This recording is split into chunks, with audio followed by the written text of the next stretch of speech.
حضرت والا حضرت حکیم الامت قدس اللہ تعالیٰ سرہ نے ارشاد فرمایا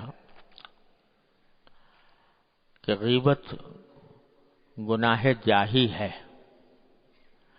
یعنی حب جاہ سے پیدا ہوتی ہے، اس کے بعد ندامت بھی نہیں ہوتی، بلکہ غیبت کرنے والا فخر کرتا ہے، جو موجب عجب بھی ہوا، اور عجب اس میں لازم ہے، کیونکہ غیبت آدمی جب ہی کرتا ہے جبکہ اپنے آپ کو پاک سمجھے۔ نیز غیبت جب کبھی ہوتی ہے تو کسی ایسی بات کے بعد ہوتی ہے جو طبیعت کے خلاف ہو۔ جب وہ بات ناگوار ہوتی ہے تو اس کا ذکر زبان پر آ جاتا ہے، اور یہ شکایت اور غیبت غصے ہی کا نتیجہ ہے۔ اگر غصہ نہ آئے یا آدمی اس ناگواری کو ضبط کر لے تو شکایت ہی نہ ہو، برائی کرنے کی نوبت ہی نہ آئے۔ نیز مشاہدہ ہے کہ غیبت کے وقت دین کا بالکل خیال نہیں رہتا، نہ ایذا سے یعنی دوسرے کو تکلیف پہنچانے سے دریغ ہوتا ہے، اور نہ جھوٹ اور فریب سے۔ اللہ اکبر کبیرہ۔ حضرت والا نے اس میں یہ ارشاد فرمایا کہ غیبت دیکھنے کو تو ایک گناہ ہے، لیکن حقیقت میں یہ غیبت باطن کے بہت سے گناہوں کا مجموعہ ہے۔ ایک جملہ جو غیبت کا بولا تو بظاہر تو ایک جملہ تھا اور وہ گناہ ہو گیا، لیکن حقیقت میں باطن کی بہت ساری خرابیاں ہیں جو اس کے اندر پوشیدہ ہیں، اور اس کی وجہ سے یہ بہت سے گناہوں کا مجموعہ ہو جاتا ہے۔ چنانچہ فرماتے ہیں کہ ایک تو بات یہ ہے کہ غیبت عموماً حب جاہ سے پیدا ہوتی ہے، یعنی غیبت کو حب جاہ تقریباً لازم ہے۔ جب غیبت ہوگی تو حب جاہ بھی ہوگا، بلکہ حب جاہ ہی اس کا سبب بنے گا۔ حب جاہ کیا ہوتا ہے؟ وہ حب جاہ اس کو کہتے ہیں کہ اس بات کی خواہش اور اس بات کی کوشش کہ دوسرے مجھے اچھا سمجھیں، دوسروں پر میرا ایک تسلط ہو، دوسروں کے دلوں پر میں چھا جاؤں، دوسرے مجھے بڑے مرتبے والا سمجھیں کہ اس کا درجہ بڑا ہے۔ تو دوسروں کی تعریف، دوسروں کے دل پر اپنا تسلط جمانے کی خواہش، یہ حب جاہ ہوتی ہے۔ مثلا یہ کہ آدمی اس کے اندر شہرت چاہتا ہے کہ لوگوں کے اندر میرا تاثر اچھا ہو، لوگ مجھے اچھا سمجھیں، یہ حب جاہ ہے۔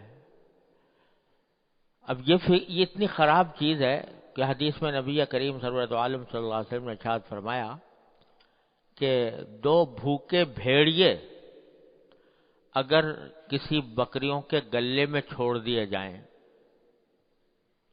بکریوں کا گلہ ہے اور دو بھوکے بھیڑیوں کو اس میں آزاد چھوڑ دیا جائے، تو وہ جتنا فساد مچائیں گے اس بکریوں کے گلے میں، یعنی جتنی تباہی مچائیں گے، اس سے زیادہ انسان کے دین پر تباہی لانے والی دو چیزیں ہیں، ایک مال کی محبت اور ایک جاہ کی محبت، یعنی دوسروں پر اپنا تسلط جمانے اور دوسروں کے اندر مشہور ہونے اور دوسروں کو اپنا قائل کرنے اور مداح بنانے کی فکر۔ تو یہ جب انسان کے دل پر چھا جاتی ہے تو وہ اس کے دین میں اتنا فساد مچاتی ہے جیسے کہ بھوکا بھیڑیا بکریوں کے گلے میں گھس کر بکریوں کو کھائے گا اور فساد مچائے گا، اس سے زیادہ فساد یہ چیز مچانے والی۔ تو اسی حب جاہ کا ایک نتیجہ یہ ہوتا ہے کہ وہ دوسرے کا مذاق اڑاتا ہے، دوسروں کی برائی کرتا ہے لوگوں کے سامنے، تاکہ لوگ جو ہیں یہ سمجھے بھائی یہ بڑا پاک صاف آدمی ہے۔ تو دوسروں کے اوپر اپنا سکہ جمانے کی خواہش، اس کو حب جاہ کہتے ہیں۔ اور ہمارے حضرت والا حضرت عارفی قدس اللہ تعالی سرہ فرمایا کرتے تھے کہ یہ ایسی بے بنیاد چیز ہے حب جاہ کہ اس کا سارا تعلق، سارا بھروسہ دوسرے پر ہوتا ہے۔ دوسرا مجھے اچھا سمجھے، دوسرا میرے مرتبے کو پہچانے، دوسرا میری تعریف کرے، دوسرا میرا مداح بنے۔ اب دوسرے پر اختیار ہے نہیں، دوسرے کے اوپر کیا اختیار کہ وہ اچھا سمجھے گا یا برا سمجھے گا، وہ تعریف کرے گا یا برائی کرے گا، اس پر کیا اختیار؟ تو ایک ایسی چیز ہے یہ کہ جس کا کوئی اختیار انسان کے پاس ہے نہیں، اپنی سی کوششیں کرتا رہتا ہے کہ اس کے نتیجے میں مجھے لوگ اچھا سمجھیں اور لوگوں کے اوپر میرا سکہ جمے، اس کے لیے کوشش تو کرتا ہے، لیکن اس کے باوجود کیا بھروسہ ہے کہ دوسرا واقعی سکہ جمائے گا اپنے دل پہ تمہارا؟ کیا واقعی وہ تمہیں اچھا کہے گا؟ کیا تمہیں واقعی وہ اچھا سمجھے گا؟ اور اگر فرض کرو کہ اس نے تمہاری تعریف کر بھی لی اور تمہیں اچھا سمجھ بھی لیا اور تمہارا مرتبہ پہچان بھی لیا، تو نتیجہ کیا نتیجہ نہیں ملا؟ وہ تمہیں جنت میں لے جائے گا، تمہیں گناہ سے بچا لے گا، تمہیں جہنم سے بچا لے گا، عذاب قبر سے نجات دے دے گا۔ کیا کرے گا؟ اگر اچھا سمجھ بھی لیا اور اس نے تمہاری تعریف کر بھی دی تو کیا ہوگا؟ نتیجہ کیا نکلے گا؟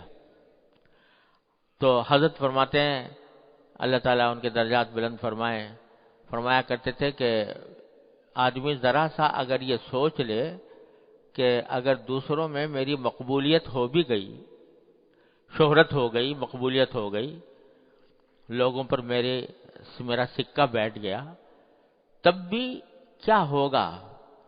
آخر میں جا کر کیا نتیجہ نکلے گا؟ تو حضرت ایک شعر پڑھا کرتے تھے، واقعی بڑا حکیمانہ شعر ہے، آدمی اگر اس کے اوپر غور کر لے تو کبھی بھی دوسروں کی تعریف کے پیچھے نہ پڑے۔ حضرت یہ شعر پڑھا کرتے تھے کہ سرد ہو جاتی ہے حب جاہ دنیا جس کے بعد، سرد ہو جاتی ہے حب جاہ دنیا جس کے بعد، ایک ذرا سی بات ہے اے دل کہ پھر کیا اس کے بعد، ایک ذرا سی بات ہے اے دل کہ پھر کیا اس کے بعد۔ یعنی اگر یہ سوچ لے آدمی کہ اگر سارے مخلوق جو ہے فرض کرو میری تعریف کر رہی ہے اور مجھے اچھا سمجھ رہی ہے، بڑا سمجھ رہی ہے، اس کے اوپر میرے قابلیت کا سکہ جمع ہوا ہے، میری سخاوت کا سکہ جمع ہوا ہے، تو ہوگا کیا اس کا نتیجہ؟ پھر کیا اس کے بعد؟ اللہ بچائے۔ تو آدمی یہ سوچے کہ کیا یہ لوگ جو تعریف کر رہے ہیں یہ مجھے عذاب قبر سے بچا لیں گے، جہنم سے بچا لیں گے؟ اگر فرض کرو یہ تو تعریف کرتے رہیں اور وہ بہت تمہاری اچھائی بیان کرتے رہیں اور اللہ بچائے قبر میں جا کے پٹائی ہو رہی ہو، تو کیا نتیجہ اس تعریف کا؟